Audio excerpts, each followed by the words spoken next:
En los últimos días ha estado en la discusión pública el tema de si el voto debe de ser universal. Un par de comentadores y influencers ultraconservadores en México han cuestionado si todo mundo tiene derecho al voto, como si no hubieran transcurrido casi 200 años de estos experimentos políticos que llamamos democracias eh, representativas.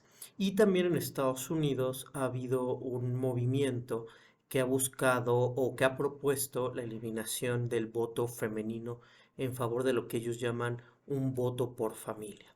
Yo no vengo a defender el voto femenino porque hay muchas mujeres que lo pueden hacer infinitamente mejor que yo, pero sí vengo a hablar un poco de la defensa filosófica de el porqué del voto universal.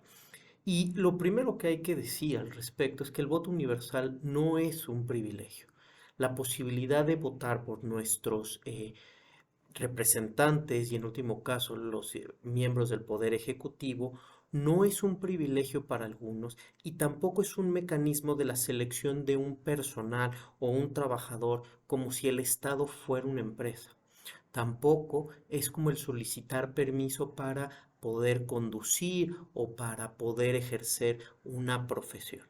El voto surge de que los ciudadanos somos parte del Estado y al mismo tiempo surge de que todos los miembros de un Estado somos radicalmente iguales, que más allá de las evidentes diferencias de género, capacidad intelectual, capacidad emocional, capacidad económica, cada uno de los miembros del Estado tiene una igualdad radical frente a los demás.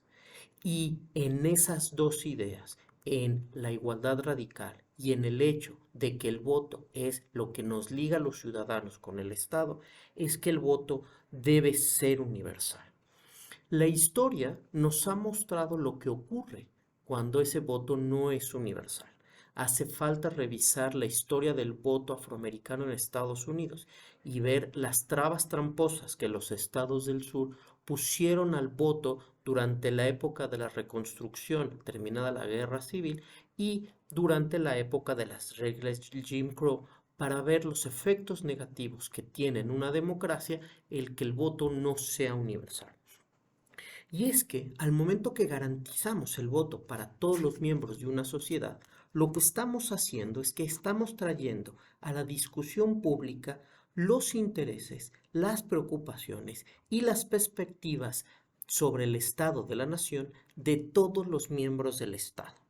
Un discurso que pretenda eliminar la universalidad del voto es un discurso que primero supone que algunos intereses o preocupaciones son privilegiados sobre los otros. ¿Por qué debería votar o por qué el interés de alguien que tiene una carrera en derecho debe de ser superior a aquel que se dedica a la agricultura o a la minería o al teatro? ¿Quién nos dice que esos intereses son superiores al resto? Al mismo tiempo, es una posición que supone que aquellos que saben más lo saben todo. Y no solo eso, que incluso saben lo que o saben lo que se debería de saber para poder ejercer un voto. Es decir, estamos suponiendo que aquellos que saben de leyes, como fue la propuesta de esta influencer conservadora, ellos son capaces de conocer todo lo que hay que conocer para el manejo de un Estado. Por otro lado, también suponen que que aquel que vota va a ser capaz de representar a todos los miembros de la sociedad.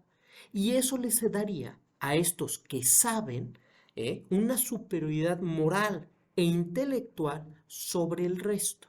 Estas ideas que parecen spencerianas de que algunos tienen esta visión más amplia y que pueden entender lo que nos conviene a todos, es una posición que supone que aquellos que han estudiado, en este caso, tienen una superioridad moral sobre el resto.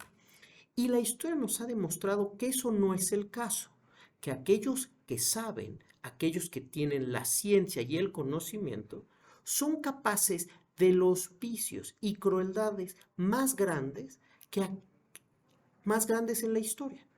Los que saben han planeado genocidios, han planeado quitar derechos a las personas, han planeado privar de ciertos beneficios sociales a grupos completos de la historia.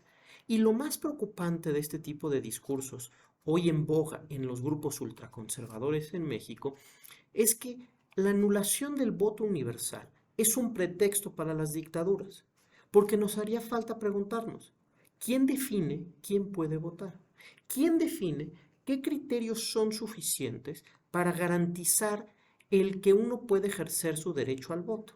Y es que quien responda a esas preguntas, quien dice ustedes sí y ustedes no, en el fondo controla las estructuras de poder en un país y en una democracia, pudiendo excluir los derechos, los intereses y las preocupaciones de grandes sectores de la población.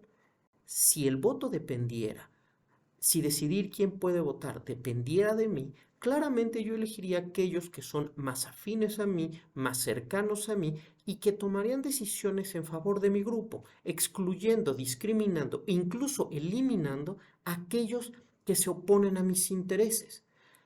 El claro ejemplo de esto es el voto afroamericano en los Estados Unidos, que durante muchos años las preocupaciones y los intereses de estos grupos no llegaban a la discusión pública, no llegaban a los congresos ni locales ni federales, no llegaban a la elección de los miembros del poder ejecutivo local, estatal y nacional. Por lo tanto, eran personas que, si bien la Constitución decía defender, sufrían grandes actos de discriminación y de violencia sistémica. En el fondo, el voto universal es un mecanismo que tenemos de control político en contra de la concentración de poder. Y evitar la concentración de poder en unas personas es lo que permite distinguir entre una dictadura y una democracia. El profesor Bruce Bueno de Mesquita, de la Universidad de Columbia en Estados Unidos, ha identificado que la gran diferencia entre democracias y dictaduras no es la eh, calidad moral de los gobernantes. Ambos pueden ser sujetos de los peores vicios y peores crímenes. No es la superioridad moral de los electores, sino es que el campo de aquellos que pueden votar, aquellos que pueden incidir en política en una democracia, es amplio. Por lo tanto, para llegar al poder, hay que escuchar y atender los intereses de mayor cantidad de personas y de grupos humanos. En cambio, en una dictadura, los únicos intereses y preocupaciones que importan son de un grupo reducido. Por eso, solo son sus intereses, sus derechos y sus privilegios los que se defienden. En el fondo, lo que está atrás de la reducción o la eliminación del voto universal no solo es un discurso tecnocrático que uno esperaría que en el 2026 ya no existiera, es la propuesta a la imposición de una dictadura de los que supuestamente saben más que el resto. Muchas gracias y defendamos lo que tenemos de democracia.